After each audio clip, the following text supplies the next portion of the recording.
Hi guys, this is just a quick video on to show you how you're supposed to answer the questions.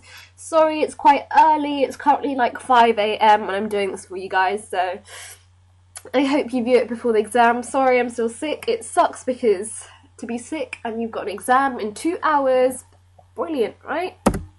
So, I'm just going to quickly run over how you're supposed to answer things, usually the main sort of things that come up in the Edexcel paper, so if you're doing AQA, sorry about this.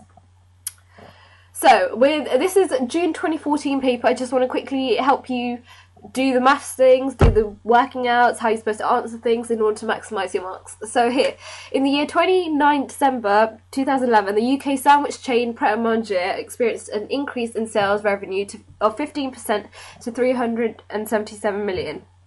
Operating profits during the same period increased by 14% to 52.7 million. So, what do you define? Basically, you technically look for a keyword in the main sort of thing, and usually you see quite sales revenue, you see operating profits, so it might be one of them. The best advice is to probably look at the answers and try calculate it out.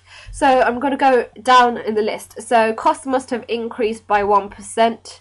Well, we can't really work out the cost, but operating profit margins, we can. Gross profit, we can't, because remember, gross profit is turnover minus variable costs. Remember that turnover is the same as sales revenue, okay guys?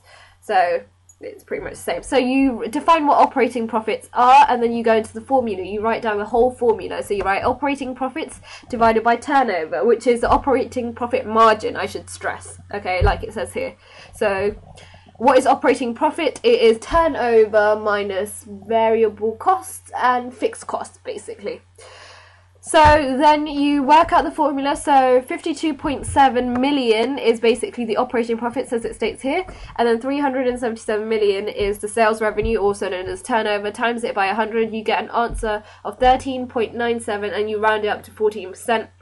And then you state, it's nice if you write a little sentence after this. You say why it's B. It's because 30 blah blah blah 52 divided by 7 divided by 377 times 100 gives you 13.97, which rounded up gives you 14%, so therefore the answer is B, and you should get your whole full marks, as long as you don't miss out on anything. Don't miss out on times 100. If you don't write that, even though you know it and you got the answer right, you're going to lose a mark, I'll tell you that. So another sort of 4-marker thing. So with this one, the answer is C. You can pause it here to read it. I'm just running out of time, guys. So you define the answer, define why it's right. So you define ethical stance because C is the right answer here. Ethical stance is something to be seen as morally right or socially right, and they're not doing anything wrong.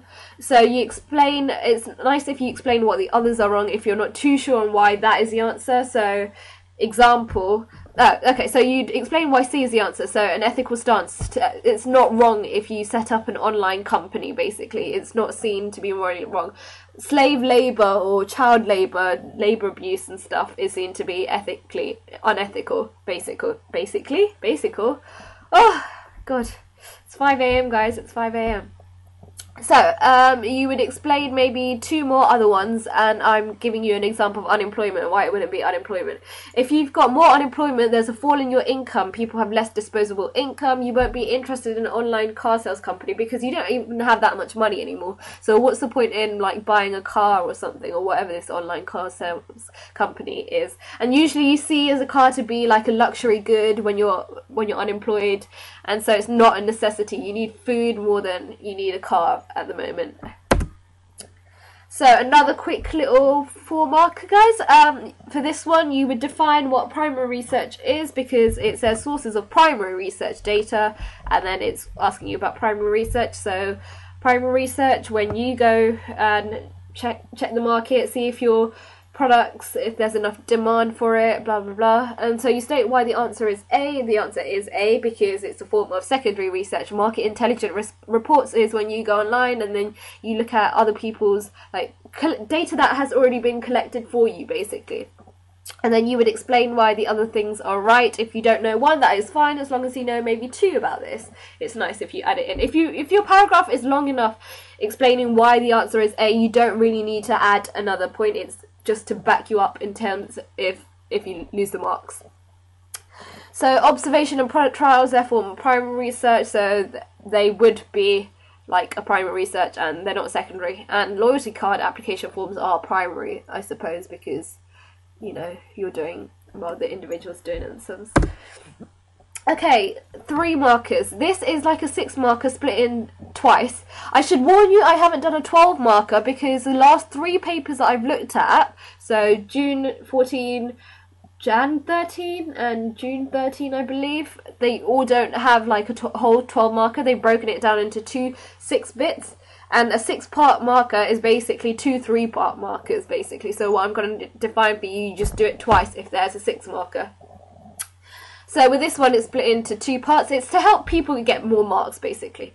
So here you would define what variable costs are, because it says one reason why advanced conditioning blah blah blah experience in variable costs. So it's costs that vary as output changes. You give an example, perhaps, I don't know, like electricity, I suppose. If there's more people using electricity, your variable costs are going to increase because electricity isn't exactly fixed. It varies as output changes basically. So you would state how this would affect his business. So if you're looking at a June 14 paper, you should understand what I'm on about. But basically, if more people are using his facilities, there's an increase in variable costs because like electricity and plug sockets for like, I don't know, gym stuff, because he runs a gym company. So people have to hire out more equipment to cater for everyone, and this leads to increased costs for the firm. And so basically you're just chain reasoning. If there is some sort of quote in your actual evidence, then it's nice if you put that in and you quote, you say evidence B says blah blah blah, and then you end the quotes with your little bracket things, forgot what the words are, and then you would explain what that little section that you like copied and put on your little thing is all about. But don't make it too big, it's just basic really.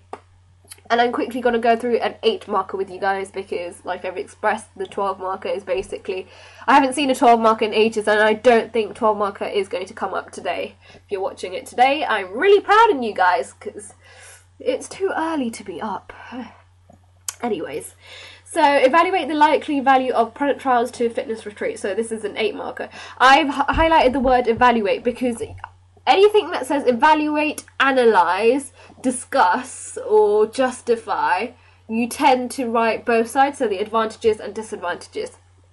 If it's more than 6 markers, you're probably going to have to write an advantage and a disadvantage, but it's better if you write like 2 advantages and 2 disadvantages, and maybe a little summary if you have time.